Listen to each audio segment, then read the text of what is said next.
On this channel, we've talked about technology and many other topics. But today, we're diving back into the world of social media and the story behind each platform. Today's focus is on Telegram, an app often compared to WhatsApp and other messaging services. But let's take a closer look.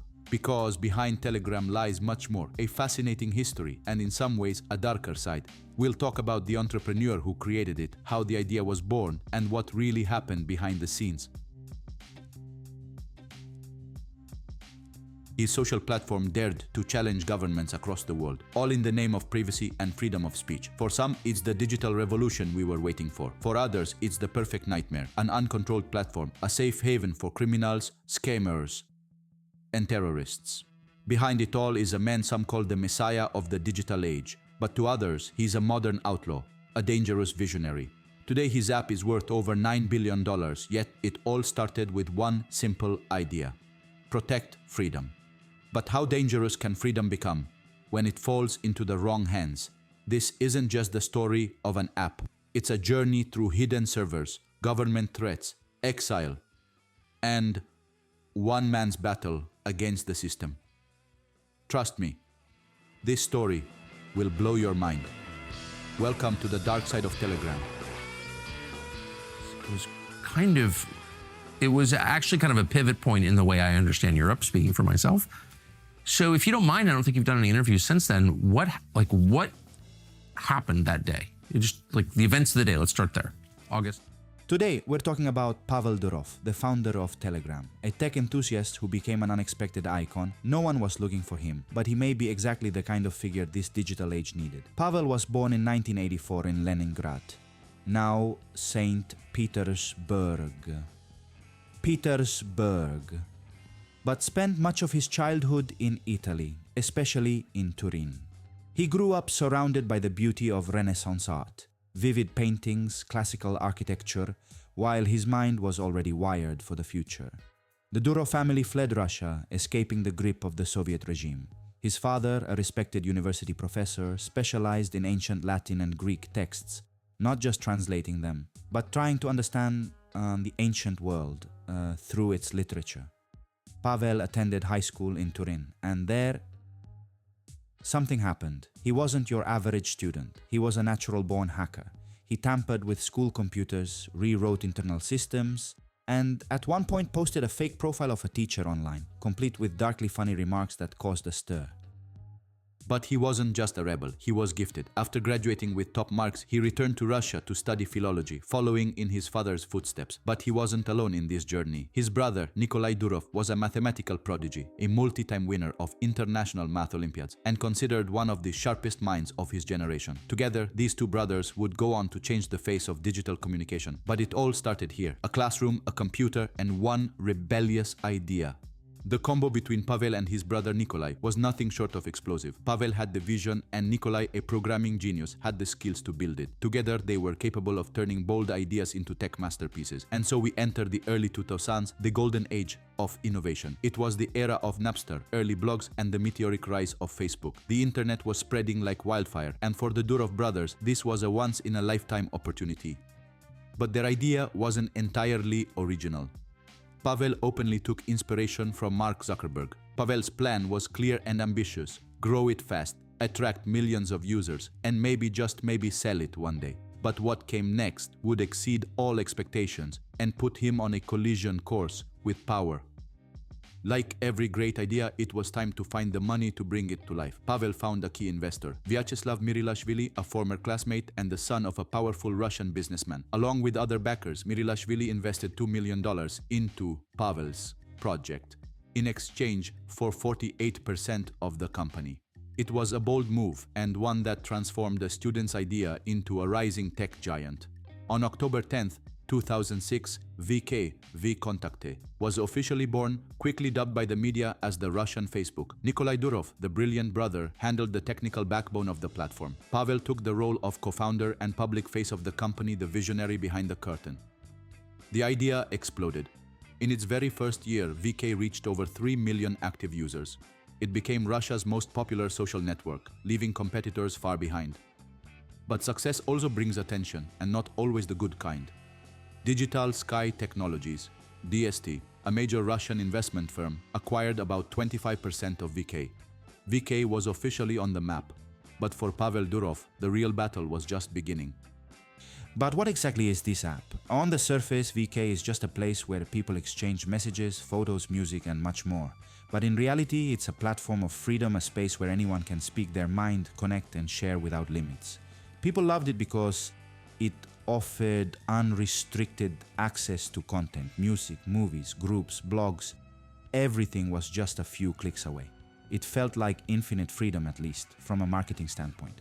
As the platform grew, so did its revenue. Like many others in the early 2010s, Pavel began to monetize through advertising. Companies paid to show non-intrusive ads blended within the user experience.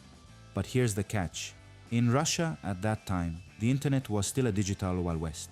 No real regulations, no oversight. That meant VK became a hub for pirated movies, copyrighted music, and controversial content.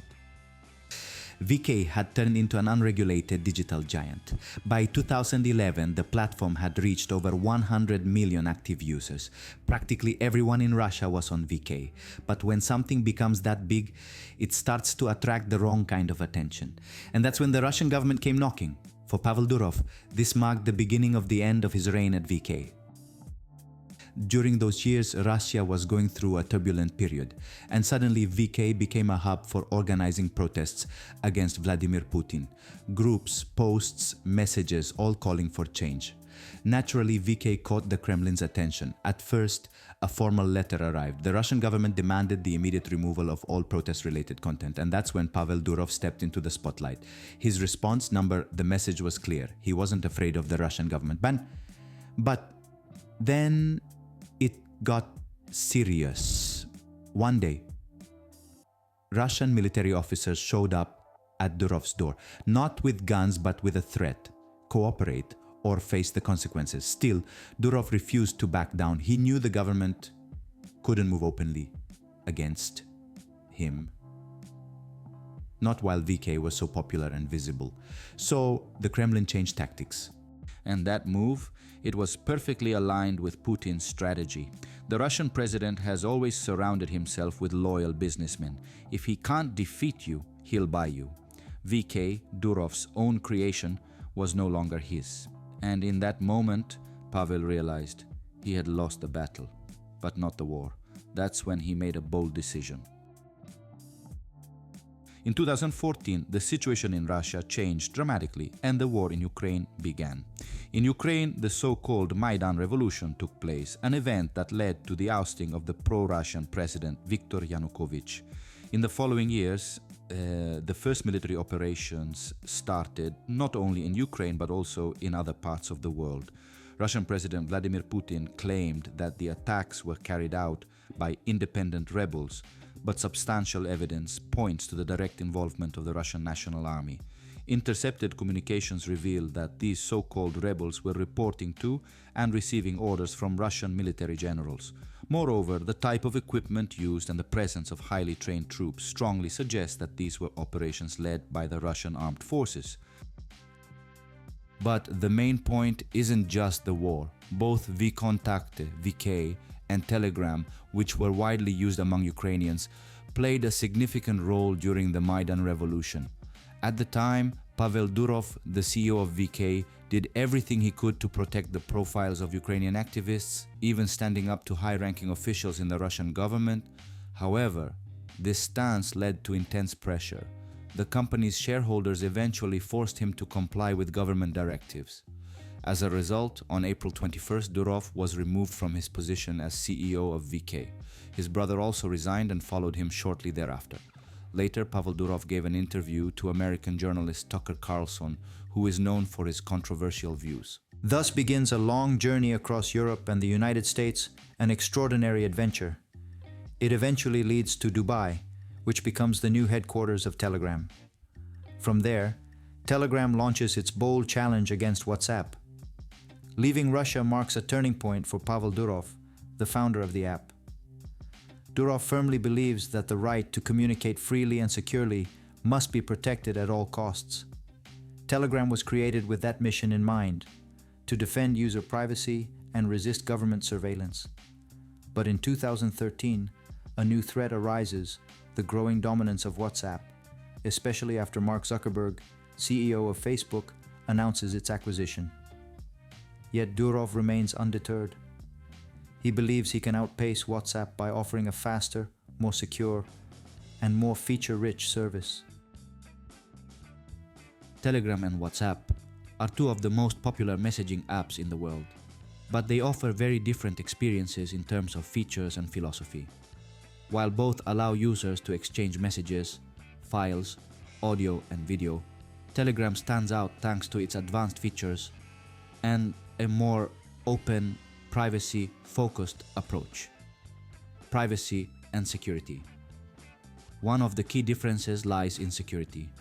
WhatsApp uses end-to-end encryption by default for all conversations. Telegram, on the other hand, only uses this level of encryption in secret chats, which must be activated manually. However, Telegram offers much greater flexibility in managing privacy. For example, you can chat without sharing your phone number by using a username, and you can access your account from multiple devices at once, even if your phone is offline, something WhatsApp doesn't allow. That's all for today. Let me know if you'd like to see the second part of the video. See you in the next incredible episode.